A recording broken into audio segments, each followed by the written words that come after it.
मुझे अपनी लाइफ में कुछ ना कुछ तो करना है, खाली बिल्कुल भी नहीं बैठना है। इसीलिए मैं हर बार कुछ ना कुछ नया ट्राई करती हूँ, चाहे वो यूट्यूब से रिलेटेड हो और या फिर बिजनेस से रिलेटेड हो। मैं बहुत सारी चीज़ें मुझे मतलब नया नया करने का है और ज़्यादा एक्साइटमेंट मुझे पसंद है बहुत सारी चीज़ें। तो हर जर्नी देखो आसान नहीं होती है, और जब किसी चीज़ में मुझे सक्सेस नहीं मिलती है, बहुत ज़्यादा लेट मिलती है, बहुत ज़्यादा स्लो मिलती है, तो मैंने इतना पेशेंस अब तक मतलब इतना पेशेंस मैंने करना सीख लिया है कि मुझे उस जर्नी पे चलने के लिए मुझ में पेशेंस है। मतलब मैंने काफ़ी कष्ट अपनी जो लाइफ की जो जर्नी है ना, जो मैं आज यहाँ तक पहुँची हूँ, तो मुझे अपनी लाइफ में बहुत सारी चीज़ें सीखने को मिली है। कोई चीज़ आप नया ट्राई करते हो और वो चीज़ में आप सक्सेस नहीं होते हो, बट जो चीज़ आप कर रहे हो उसको मतलब आपको नॉलेज तो हो गया है ना कि वो चीज़ आपने कैसे करी है। तो और उस चीज़ को अगर आप दोबारा करते हो तो उस चीज़ को दोबारा करने में आपको बहुत ज़्यादा हेल्प मिलेगी, क्योंकि उसका एक्सपीरियंस थोड़ा बहुत पहले से ऑलरेडी आपके पास हो गया होगा। तो कोई चीज़ नेगेटिव वे में मत ले जाके पॉजिटिव वे में अगर लेके जाओगे ना, तो आपकी किसी भी चीज़ की जर्नी हो आपकी बहुत ज़्यादा ईजी हो जाएगी। तो हेलो फ्रेंड्स, आज रेगुलर 30 डेज 30 वीडियोस का थर्ड दिन है, तीसरा दिन है। तो आज के इस आप लोगों को आज की इस वीडियो में आप लोगों के साथ शेयर करूंगी कि यहाँ से यहाँ तक पहुँचने में मैंने लाखों रुपए डुबोए हैं, लाखों रुपए। मतलब जितना मैंने नुकसान किया है ना, जितना टाइम पैसा इन्वेस्टमेंट सब कुछ मैंने वेस्ट किया है, उसके बाद मैं आज यहाँ पे खड़ी हूँ। और आप लोगों को स्टार्टिंग से मैं जर्नी बताती हूँ कि मैंने कहाँ से कहाँ मतलब क्या क्या मैंने लाइफ में फेस किया है। पता है लाइफ में एक चीज़ आप रूल बहुत ईजी सा चीज़ है, अगर आप समझ जाते हो ना तो आपकी लाइफ में की जो जर्नी है ना बहुत ज़्यादा ईजी हो जाएगी।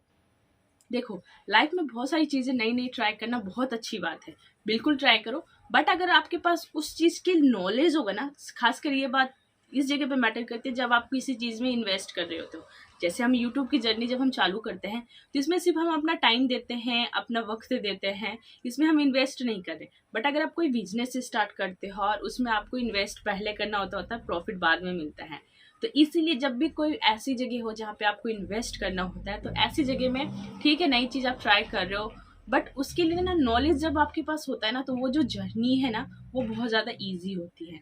जैसे कि आज के टाइम पे मेरे पास इस बिजनेस से रिलेटेड, कपड़ों के बिजनेस से रिलेटेड बहुत सारी जानकारी है मेरे पास। तो आज के टाइम पे मैं कोई भी फैसला लेने से पहले कि इसमें नुकसान हो गया प्रॉफिट होगा, ये चीज़ का आइडिया मैं पहले ही लगा लेती हूँ। तो इसलिए मैं गलत जगह जल्दी से इन्वेस्ट करती नहीं हूँ।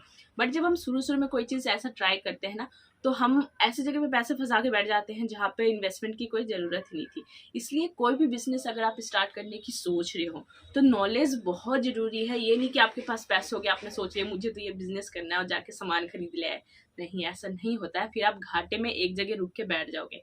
क्योंकि अगर आप करना भी चाहते हो ना, तो आप पहले बैठो, शांति से सोचो, और आप पहले बहुत सारी वीडियोस देखो, बहुत सारी यूट्यूब वीडियोस देखो, अपनी लिस्ट बनाओ, काफ़ी सारी चीज़ों की नॉलेज लो, दुकानों में जा जाके लोगों से बात करो। उसके बाद आपको थोड़ा सा आइडिया हो जाएगा कि बिजनेस को स्टार्ट कैसे करना है। क्योंकि अगर आपके पास नॉलेज होगा ना, तो आपकी वो जर्नी जो है बहुत ज़्यादा आसान हो जाएगी। आपको मैं अपनी बताऊँ, जब मैंने आज से 5 साल पहले बिज़नेस स्टार्ट करी थी, मैंने और मेरी मम्मा ने पार्टनरशिप में करी थी उस टाइम पे। और मेरे हस्बैंड हमेशा से सपोर्टिव रहे हैं मेरा, मैंने जो भी करना चाहा उन्होंने कभी किसी चीज़ के लिए मना नहीं किया है। तो इस वीडियो के थ्रू उनको थैंक यू बोलना चाहूँगी सबसे पहले तो। उस टाइम वही आइडिया भी उनका ही था कि लाइफ में तुझे कुछ करना है, मतलब तू इंडिपेंडेंट बना खुद के ऊपर। मुझे बहुत ज़्यादा झिझक थी, बहुत ज़्यादा शर्माती थी, मतलब वो खुद में दबे दबे से रहते ना, वैसी लोग थी। बट उससे और आज के टाइम पे मुझे बहुत ज़्यादा कॉन्फिडेंस आया है मेरे अंदर।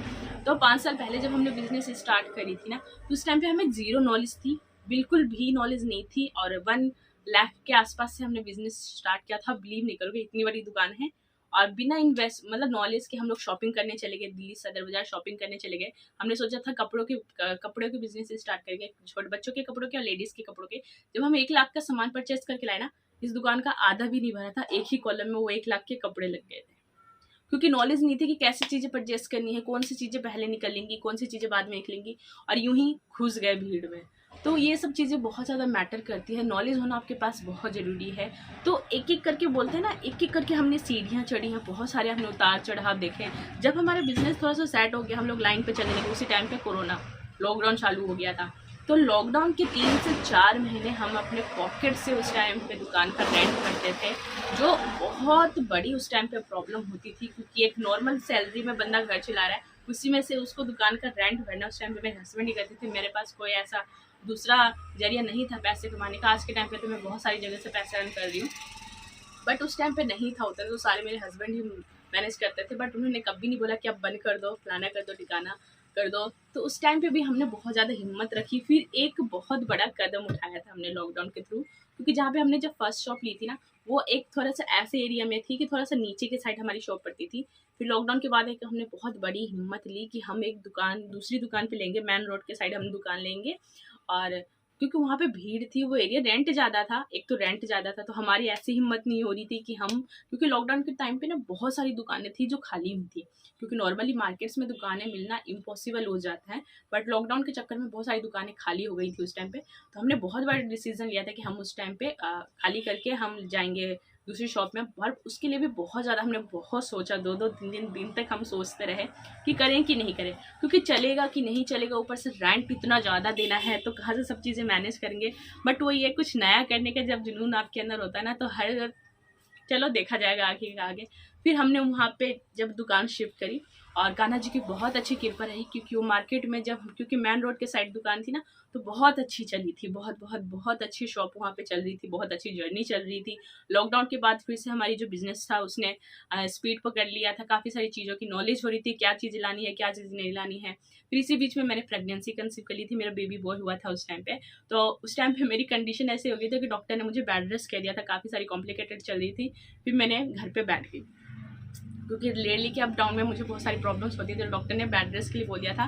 तो फिर वो पूरा का पूरा बिजनेस जो था वो मैंने मॉम को हैंड ओवर कर दिया। फिर क्योंकि देखो पर्सनल हेल्थ बहुत ज़रूरी है, बिजनेस का पैसा कमाना तो देखो ज़िंदगी भर का काम है। फिर मैंने पूरा मॉम को हैंड ओवर कर दिया, और पूरा टाइम मैं घर में रहते थे, फिर भी खुजली। तो उस टाइम पे मैंने यूट्यूब पे, मुझे पता नहीं था कि अर्न भी करते हैं इंसान, कि यूट्यूब पे लोग अर्न भी करते हैं।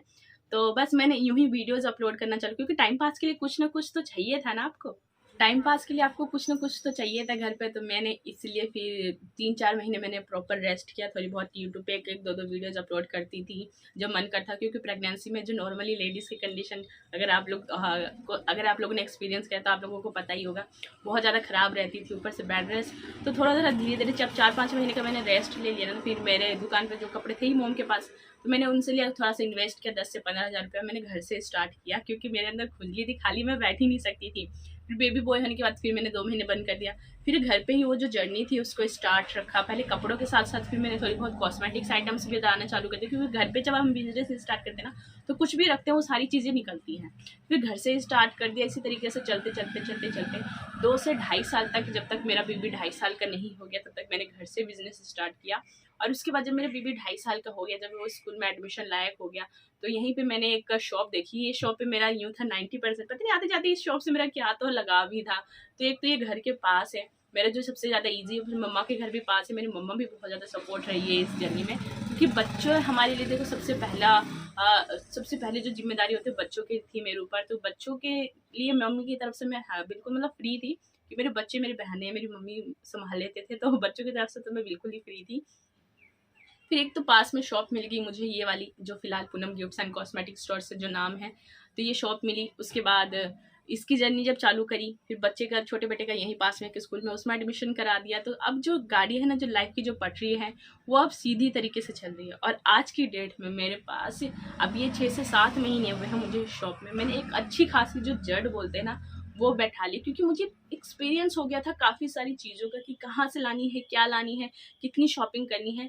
और आपको बताओ एक चीज़, जब मैं फर्स्ट टाइम दिल्ली शॉपिंग करने गई थी ना, तो अगर आप बिना लिस्ट के जाते हो ना, तो भैया मुझे लेनी थी बहुत सारी और आया कुछ भी नहीं। झुमके के ही मैंने 10,000 के कलेक्शन उठा लिए, मतलब मैंने नहीं उठाए थे, बट ऐसा होता है। इसलिए जब मैंने ये शॉप चालू की थी, मैंने 3 दिन बैठ करके सोच के कि मैं पर्सनली क्या इस्तेमाल करती हूँ, गिफ्ट्स में क्या रेगुलर बिकता है, एक अच्छे से प्रॉपर लिस्ट बनाई थी मैंने, और उसके बाद मैं शॉपिंग करने गई थी।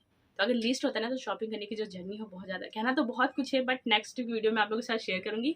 आज के मेरे एक्सपीरियंस वीडियो आपको कैसा लगा, अच्छा लगा तो प्लीज़ वीडियो को लाइक एंड चैनल को सब्सक्राइब करके बेल आइकन जरूर दबा दीजिएगा। किसी दिन मैं ये सारी चीज़ें आपको लाइव में दोबारा शेयर करूंगी, किसी दिन लाइव आऊँगी, उसमें आप लोगों के साथ शेयर करूंगी। और मेरी वीडियोज़ आपको थोड़ी सी भी अच्छी लगती है तो प्लीज़ वीडियो को लाइक एंड चैनल को सब्सक्राइब जरूर कर देना। और आजकल जो आप लोग प्यारे प्यारे से, इतने क्यूट से जो कमेंट्स करते हैं ना, उसको पढ़ के मतलब मैं और ज़्यादा मोटिवेट हो जाती हूँ, मुझे बहुत अच्छा लगता है। तो थैंक यू फ्रेंड्स।